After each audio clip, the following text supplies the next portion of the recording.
বাংলার বিনোদন, বাংলার আবেগ, শুধুই ক্লিক। ডাউনলোড নাও। আসামি পক্ষের উকিল যেভাবে ধমকাচ্ছে না চোখ রাঙাচ্ছে, তাতে যে কোনো মানি লোকের ধৈর্যচ্যুতি ঘটে। এখানে যা ঘটছে সেই বিষয়ে আমি যথেষ্ট সজাগ, মিস্টার মিত্র। আচ্ছা, কল্পনা দেবী যখন ট্রেনের সামনে ঝাঁপিয়ে পড়েন, আপনি কি সেখানে উপস্থিত ছিলেন? নির্বোধের মতো কথা বলবেন না। সুধাংশুবাবু, আবার আপনাকে বলছি, মন্তব্য না করে প্রশ্নের উত্তর দিন। মুখটা যদি অবিকৃতই ছিল, তাহলে শনাক্ত করার জন্য হাত পা দেখার দরকার হলো কেন? আরো নিশ্চিত হবার জন্য। বুঝলাম। মিস্টার ব্যানার্জি, এই ডকুমেন্টগুলির যথার্থতা সম্বন্ধে নিশ্চয়ই আপনার কোনো সন্দেহ নেই। হুজুর, ওগুলি যে যথার্থই পোস্টমর্টেম রিপোর্ট, ইনকোয়েস্ট রিপোর্ট এবং ডেথ সার্টিফিকেট, সে বিষয়ে আমার কোনো সন্দেহ নেই। এর বেশি আমি কিছু মেনে নিতে পারলাম না। আসামি পক্ষে পরম বিজ্ঞ কৌঁসুলির মন্তব্যটি আমরা ঠিক বুঝতে পারলাম না। না বোঝার মতো তো কিছু বলিনি হুজুর। আমি মেনে নিচ্ছি ওগুলো জাল দলিল নয়, কিন্তু ওতে যা লেখা আছে তা আমি মেনে নিতে পারলাম না। এটা কি পরস্পর বিরোধী নয়? উনি গাছটাকে আম গাছ বলে মেনে নিচ্ছেন, কিন্তু গাছের ফলটিকে আম বলতে না হচ্ছে।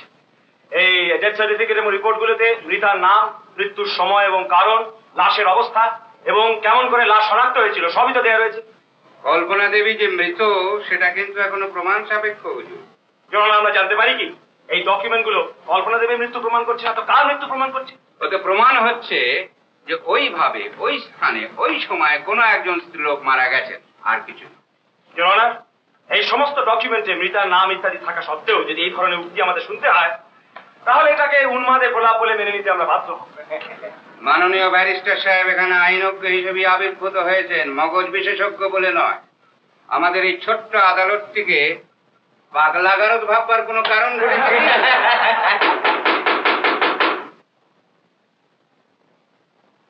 No personal reflections please.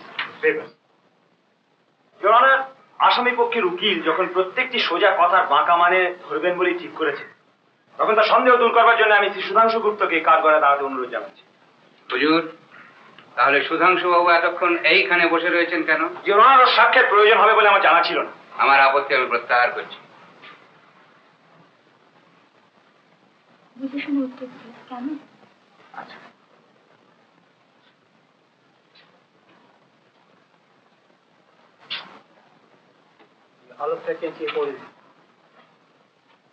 আমি প্রতিজ্ঞাপূর্বক বলিতেছি যে মোকদ্দমা যে সাক্ষ্য দিব তাহা সত্য হইবে। আমার সাক্ষ্যের কোনো অংশ মিথ্যা হইবে না, আমি কিছুই গোপন করিব না। আপনার নাম? সুধাংশু গুপ্ত। পিতার নাম? ঈশ্বর শঙ্কর গুপ্ত। বয়স? 32। ঠিকানা? 32 স্ট্যানলি স্ট্রিট, ক্যালকাটা 29। পেশা? ব্যবসা। দেখুন তো, এগুলো কি আপনার পরলোকগতা স্ত্রী কল্পনা দেবীর ডেথ সার্টিফিকেট, ইনকোয়েস্ট রিপোর্ট এবং পোস্টমর্টেম রিপোর্ট কিনা? হ্যাঁ। এগুলো আপনি তো পুলিশকে দিয়েছিলেন? হ্যাঁ। আচ্ছা, কি করে কল্পনা দেবী মারা যান? চলন্ত ট্রেনের সামনে ঝাঁপিয়ে পড়ে আত্মহত্যা করে। কিভাবে এটা ঘটে আদালতকে বলুন। কল্পনার মাথার অসুখ ছিল, সেবারে তাকে নিয়ে সাগাইয়েছেন যে চাই, কিন্তু সেখানে গিয়ে ওর মাথার অসুখটা বেড়ে যাওয়াতে রেঙ্গুনেই ফিরে যাব ঠিক করি। যাবার দিন ভোর রাত্রে আমি যখন ঘুমোচ্ছিলাম, কল্পনা কখন বাড়ি থেকে বেরিয়ে যায় কিছুই জানি না। তারপর সকালবেলা ঘুম থেকে উঠে তাকে কোথাও খুঁজে না পাওয়াতে গেলাম থানায়। সেখানে গিয়ে জানলাম যে এই মাত্র খবর এসছে যে একটি মেয়ে ওই দিন ভোর রাত্রে ট্রেনে কাটা পড়েছে। ছুটলাম সেখানে, লাশ দেখেই বুঝতে পারলাম যে কল্পনা উন্মাদ অবস্থায় আত্মঘাতী হয়েছে। আগে দিয়ে হবে। তাহলে মৃতদেহটি আপনার স্ত্রী বলে আপনি শনাক্ত করেছিলেন? হ্যাঁ। স্ত্রীর মৃতদেহ স্বামী স্বয়ং শনাক্ত করেছেন। আমার মনে হয় এই প্রসঙ্গের এইখানেই জবনিকা টানা উচিত। আমি কি যেতে পারি? না, ওর হয়েছে, আমার এখনো আছে মশাই। আর তো নতুন কিছু বলবার নেই। সেটা আমরা বিবেচনা করে দেখব। বেশ, কি জানতে চান বলুন। প্রস্তুত করেই বলবো। আচ্ছা সুধাংশু বাবু, আপনি জবানবন্দিতে বলেছেন যে আপনার স্ত্রী আত্মহত্যা করেছিলেন। হ্যাঁ। এতে ভুলটা কোথায়? প্রশ্ন নয়, উত্তর। এটা আপনার বৈঠকখানা নয়। ভদ্রভাবে কথা বলবেন। অহেতুক চড়ছেন কেন? চড়বার কোনো কারণ ঘটেছে কি? আপনার চেহারাটাই কি যথেষ্ট কারণ নয়? আমার স্ত্রীও তাই বলে। ঠিকই বলেন। Mister Gupta, come to the point. আচ্ছা সুধাংশু বাবু, আপনার স্ত্রী যে আত্মহত্যা করেছিলেন এ বিষয়ে আপনি এতটা নিশ্চিত হতে পারলেন কি করে? 2 আর 2 4 হয়, এটা বুঝতে কি খুব বেশি বুদ্ধির প্রয়োজন? সে বাড়ির থেকে বেরিয়ে গিয়ে একটা চলন্ত ট্রেনের সামনে ঝাঁপিয়ে পড়ে। এটাকে আত্মহত্যা ছাড়া কি বলবেন? সুন্দর বলেছেন। দুর্ভাগ্যবশত আমি আবার একটু লেটে বুঝি। আপনি এই সিদ্ধান্তে কি করে পৌঁছলেন আমার মগজে কিন্তু ঢুকছে না। আচ্ছা, কল্পনা দেবী যখন ট্রেনের সামনে ঝাঁপিয়ে পড়েন আপনি কি সেখানে উপস্থিত ছিলেন? নির্বোধের মতো কথা বলবেন না। সুধাংশুবাবু, আবার আপনাকে বলছি মন্তব্য না করে প্রশ্নের উত্তর দিন। ইওর অনার, কেউ যদি অর্থহীন প্রশ্ন করে, তা নিয়ে আপনাকে মাথা ঘামাতে হবে না। আপনি শুধু প্রশ্নের উত্তর দিন। বেশ, বলুন আপনার কি প্রশ্ন? কল্পনা দেবী যখন ট্রেনের সামনে ঝাঁপিয়ে পড়েন আপনি কি সেখানে উপস্থিত ছিলেন? না। ছিলেন না? না। আর কি কেউ ছিল? আমি জানি না। তাহলে কল্পনা দেবী যে আত্মহত্যা করেছিলেন এটা শুধু আপনার অনুমান? অনুমান নয়, সে নিশ্চয়ই আত্মহত্যা করেছিল। অথচ তার কোনো প্রমাণই আপনি দিতে পারছেন? প্রমাণ তার লাশ। লাইনের উপর তালগোল পাকানো লাশটা কি হাওয়ায় উড়ে এসে পড়েছিল বলতে চান? বলতে আমি আসিনি মশাই, শুনতে এসেছি।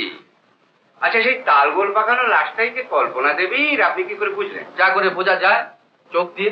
I see. আচ্ছা, লাশটা প্রথম যখন দেখলেন তখন সেটা কি অবস্থায় ছিল?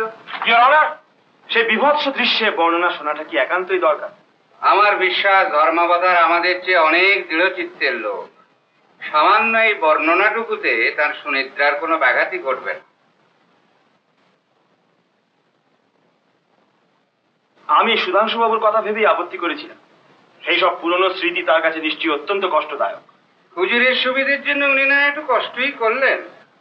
হ্যাঁ, বলুন সুধাংশু বাবু, লাশটা তখন কি অবস্থায় ছিল? বিকৃত অবস্থায় ছিল, তবে মুখ টুক ইত্যাদি দেখে আমার চিনতে কোনো অসুবিধা হয়নি। মুখটা তো বুঝলুম, কিন্তু টুক ইত্যাদি বলতে আপনি কি বোঝাতে চাইছেন? হুজুর নিশ্চয়ই জানবার জন্য উদ্গ্রীব হয়ে আছেন। ধরুন হাত পা। হাত পায়ে কি বিশেষ কোনো চিহ্ন ছিল? না, তেমন কোনো চিহ্ন ছিল না। তাহলে হাত পা দেখে নিশ্চয়ই আপনি শনাক্ত করেননি। না। তাহলে কি মুখ দেখে শনাক্ত করেছিলেন? হ্যাঁ, কতকটা তাই। মুখটা কি অক্ষত অবস্থায় ছিল?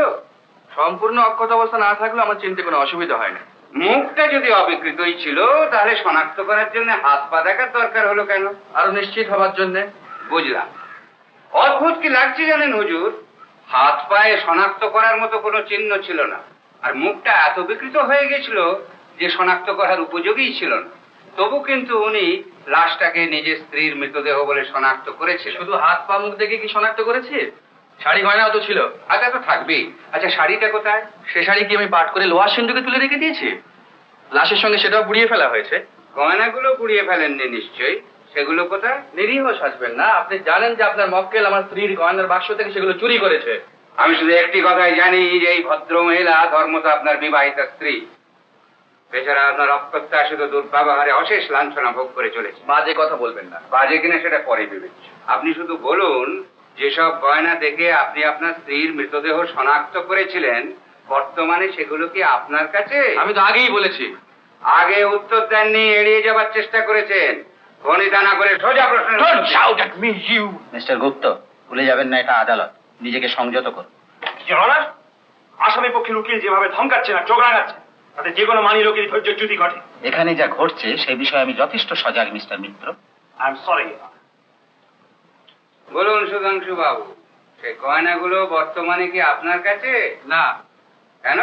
আমি তো আগেই বললাম যে গয়নাগুলো চুরি হয়ে গেছে। ইওর অনার, এই সাক্ষীর জেরা এখন বন্ধ রাখার জন্য আমি আপনার অনুমতি চাইছি।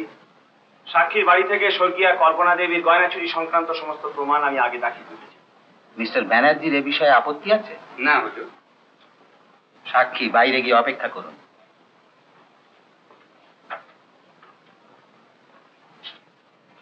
সাক্ষী অনিল বোস।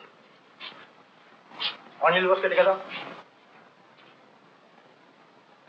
ইন্সপেক্টর অনিল বোস হাজির। ইন্সপেক্টর অনিল বোস হাজির।